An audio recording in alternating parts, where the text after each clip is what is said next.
Yes. And now the big one. David Warburton. David and I, again, didn't know each other in Bar Soap until I held a similar event to this in Randwick a couple of months ago. David lives in Adelaide and he got in touch and said, I'm coming. So he turned up early. Did I? I'm a nice bloke. So David turned up nice and early and I said, oh mate, that's nice you came early. He said, yeah, I had to get the red eye from Adelaide to be here in time. Wow. So he did that in Randwick, and then I asked David to come be a panellist on our show today. David woke up at 2:30 a.m. this morning to get the red eye from Adelaide again, and I can't wait to hear the wisdom you spout from us because I reckon there's a lot in there.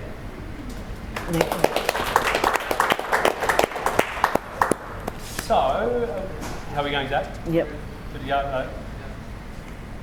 And action.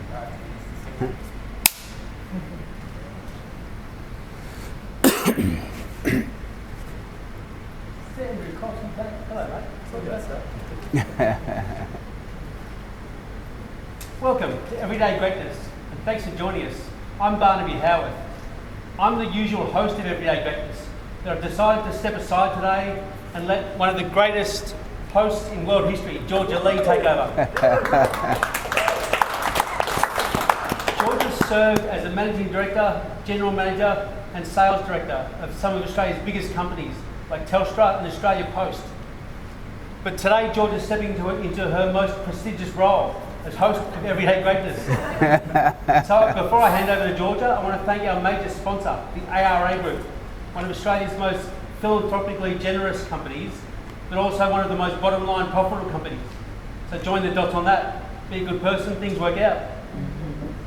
I also want to thank Rugby Australia, Richard Toms and Susie and Mary for having us at the clubhouse at Rugby Australia today. It's a cracking venue and we can't thank you enough. I'd also like to acknowledge the traditional owners of the lands on which we meet today to film these episodes. The Gadigal people of the Eora Nation. I love being Australian, so I want to thank our Indigenous brothers and sisters for walking hand in hand to make Australia a better country. And without further ado, I want to pass you over to Georgia Lee. Thanks, Barnaby, and it's great to be here for Everyday Greatness, and you do a great job hosting, so I'm going to try to emulate you today. So welcome everybody to Everyday Greatness, and the discussion today about powering performance and finding strength in solo sports, which is going to be fascinating to talk about. So just by way of introduction, look, the sporting arena is one of the last places in society today where you're going to find people pretending.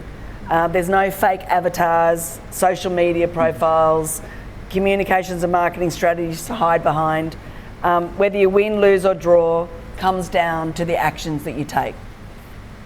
The intensity is no greater than in solo sports, where it's you against another opponent or the clock. There is nowhere to hide, and if things aren't going well, you have to work out a strategy really quickly to get back in the game and roll your sleeves up and take actions that you need to do. While it's a lot of pressure to deal with, it's also a great reward when things go well and they go your way. And knowing that you've just backed yourself, had the strength inside you to get the result you want and make you feel like a champion, whatever the result is. So to talk us through why having a sporting mentality is so important, not just in any sport, but in every aspect of life. That's business, family, friends, and being a parent. It's my real pleasure to welcome our wonderful panel today. Right beside me, and I'm feeling very safe being sitting right beside. That's good. Ted Kofi, who is a former cruiserweight world champion. Thank you. And founder and CEO of Nyako Management. Nyako. Thank you. He's no stranger to a fight, both in and out of the ring, and a mentor and a leader who's dedicated his life to developing not just champions but better people. Welcome. Thank you. Thank you. And we have David Warburton at our end of the panel here.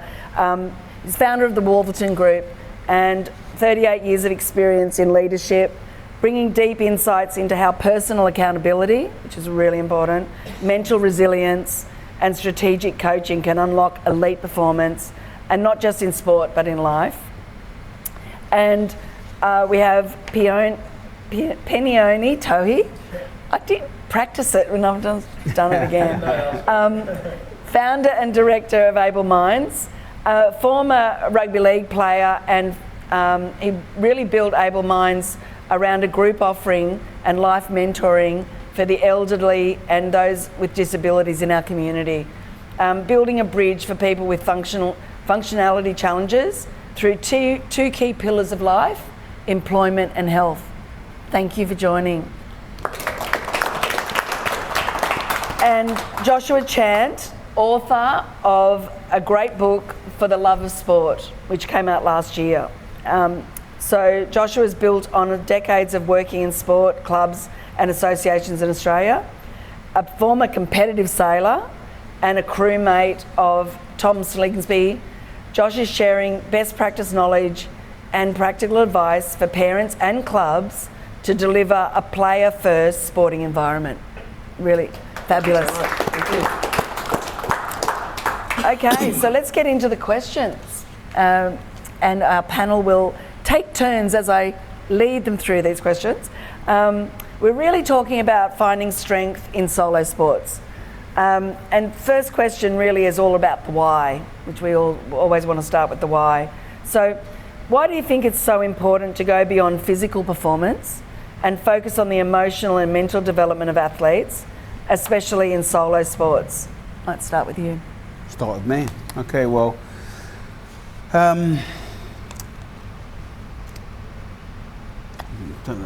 sorry, that's okay. Why do you think it's important to go beyond the physical performance and focus on the emotional and mental development of athletes, especially in solo sports? Well, it's all about emotional intelligence now. You know, what seemingly used to make us weak now makes us strong. I think people look, especially as male athletes, people look for that, you know, testosterone boost, a stoic approach, but, you know, like people embrace athletes that cry and that understand their emotional side. And, you know, in solo sports, even though you're by yourself in the ring or on the track or wherever you may be, you know, it takes a village. And so I think that, you know, looking at sports predominantly as a physical is completely antiquated.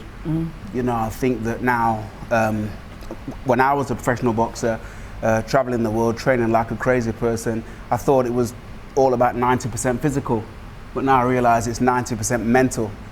You know, the 5% can go physical, 5% can go diet. It's 90% mental. Fabulous. That's my view. Thank you. Yeah, for sure. And I think in addition to what Ted said, it's about, I think the performance of an athlete really comes from nurturing the person.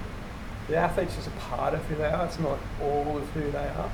And to get the most out of any one area, you need to grow the person.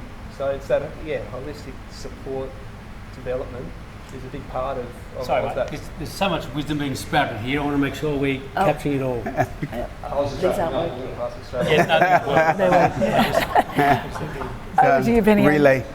I think Ted and Joshua hit the nail on the head there. Essentially with solo and team sports, it's a really lonely journey. And people always just see the highs, but the lows are really low as well. And essentially, if we keep suppressing that or keeping that down, it's going to come out somewhere, somehow. And all these news articles of NRL players or sporting athletes doing something wrong, it's actually a sign that they're hurting somewhere, and no one's there to help support that. So As a mindset mastery coach, that's some feedback. That's good. I was looking for. Okay. As a mindset mastery coach, my expertise lies in this, and I have to agree 100% with everything the panel has said. And in honor of Tom, I'd like to use a sporting analogy to prove it. on paper, Sonny Liston was a much inferior, this just isn't working, a much inferior boxer than what Muhammad Ali was. However, what Muhammad had mastered was here. And he got inside Liston's head by studying everything about him. He studied the way he boxed, he studied the way that he lived his life, and he was able, through that study, to get in Liston's head so deeply that even though he was a superior boxer on paper, and everybody backed him to win the fight against Ali, Ali kicked his butt. So it just proves to me, through all of the expertise on this panel, as well as my own experience, that if you win the fight here, whether it's in your house, whether it's in your family, whether it's in your business, or whether it's in elite sport, you win the fight out here. Fabulous. Very well said, and it actually answers the next question as well. Excellent. My work is done. I wanted to ask you all what specific outcomes, and you just gave us a great example, have you seen when athletes are supported holistically, and not just as competitors but as people, and how does that impact their long-term performance and their personal life and growth? So, might just start. Yeah, sure. I think it's really. Do you want a microphone or? Can you guys hear? Yeah. Great. I think it's really seen that a lot through some of the athletes I've had the pleasure of working with. That when they have that support and that environment of well-being, that they know that I can devote myself to this over a long term. I know that my family's going to be okay, or myself, I'm going to be okay as I devote myself to this endeavour. Being able to provide a place of wellness, they can remove that worry or that doubt or that fear and let themselves be their true, authentic self, and it enables them to commit themselves further and deeper and ultimately travel on that journey for a longer period of time. So you tap into that emotion as well, and that motivation, I should say, as well, that allows them to keep travelling along. Yeah. So true. Yeah. I'll come back to you. No, I can go. Sure. Go. Yeah, so speaking about Muhammad Ali, the psychological victory, this is what life is all about, and overcoming adversity with micro victories.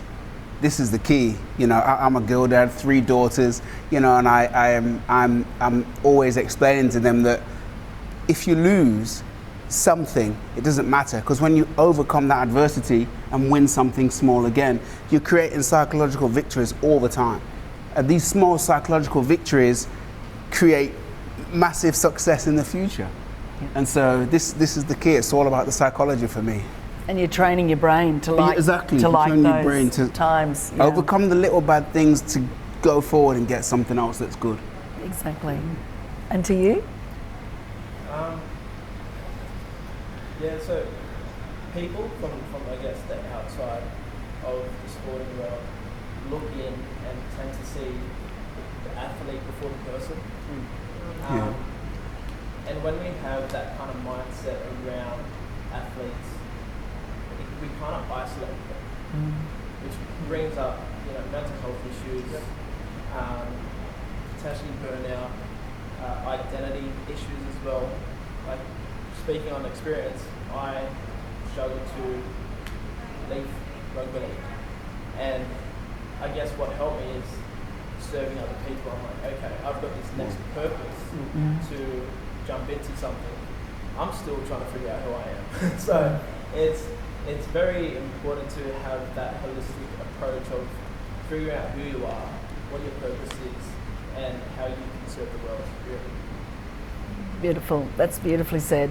I said so much in the last part. I'll just finish up by saying a quote that I love with all of my fiber of being, and that is, whether you believe that you can or whether you believe that you can't, You're correct.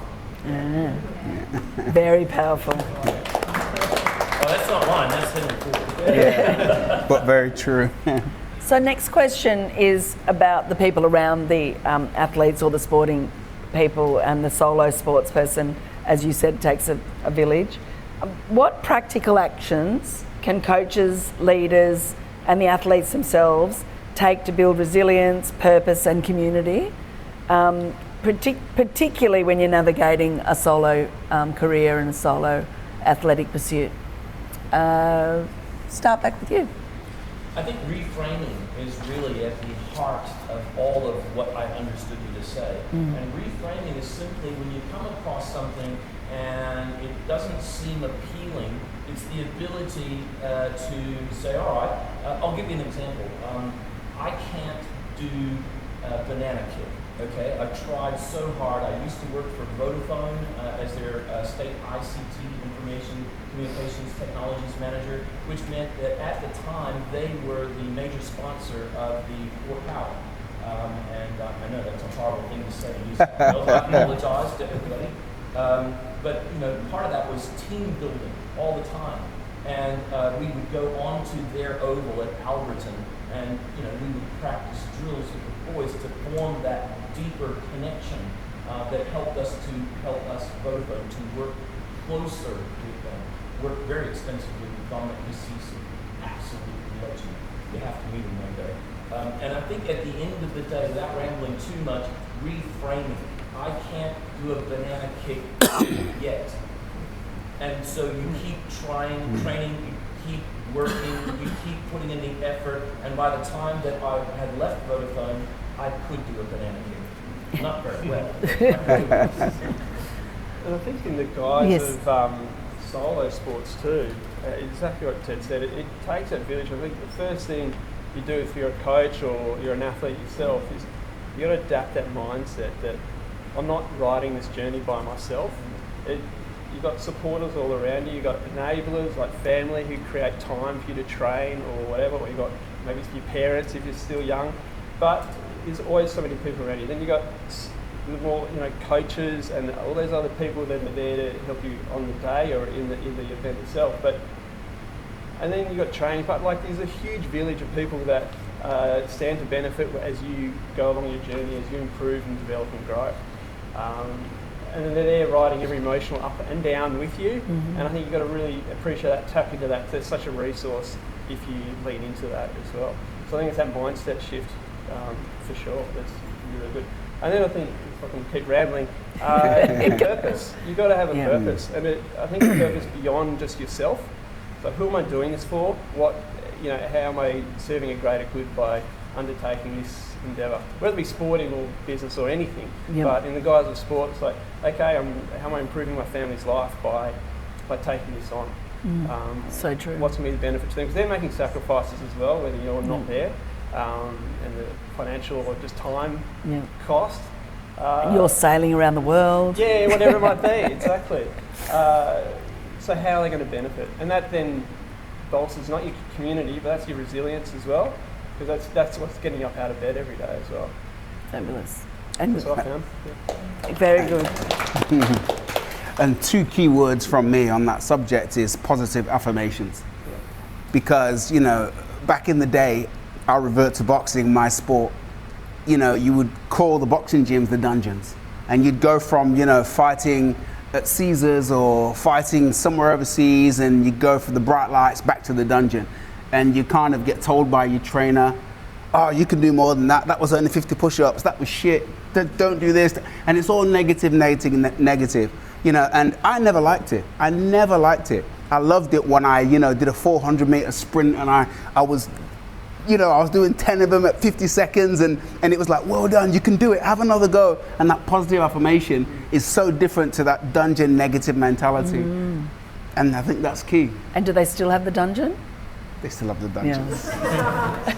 Some people love, pain. They love pain. Let me use the old school methodology, you just can't change some people, no comment. But I love the new school approach. I love the softness is your strength. Yes. And it works. Totally. So what do you do as an athlete when you're in that situation, you're getting that negative affirmation? How do you turn it around?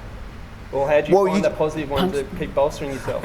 I've got some actual stories, but I guess that's another panel story. But look, you work through it, right? Because as a guy, as a a strong athletic type person, you're expected to have the same mental attitude as your physical appearance. So you just be like, you get through it. Okay, coach, I'll do it. You know, I mean, like you were talking about, you know, the way people exert their extracurricular activities can sometimes show the pain in their body. So you go to the gym and you're like, okay, coach, no problem, coach, I'll do it. Yeah, I'm okay. And then you go home and you melt on the bed, or you cry, or you think, do I really want to do this sport? And all these private moments are now becoming public because we've got social media. When I was boxing, there was no social media, thank God. You know? But you know, like now, if somebody makes a little error and slips up, it's plastered all over the planet in seconds. Exactly. So, you know, even my favorite car, Bentley Continental, there's an exhaust, right? You can make a beautiful car. If it's got a combustion engine, you've got to put the exhaust somewhere. And this is what you said. Like, these guys, they train, they work, they look so great, but there's got to be an outlet. Yep. Yep. Very well said. Sorry for interrupting. Ted, would you agree that a large part of that is that you need to have goals? You need to have short-term, medium-term, and long-term goals, because reminding yourself, this is why I'm in the dungeon. This is why I'm grinding. 100%. I think we spoke about it before. The small wins are the key, right?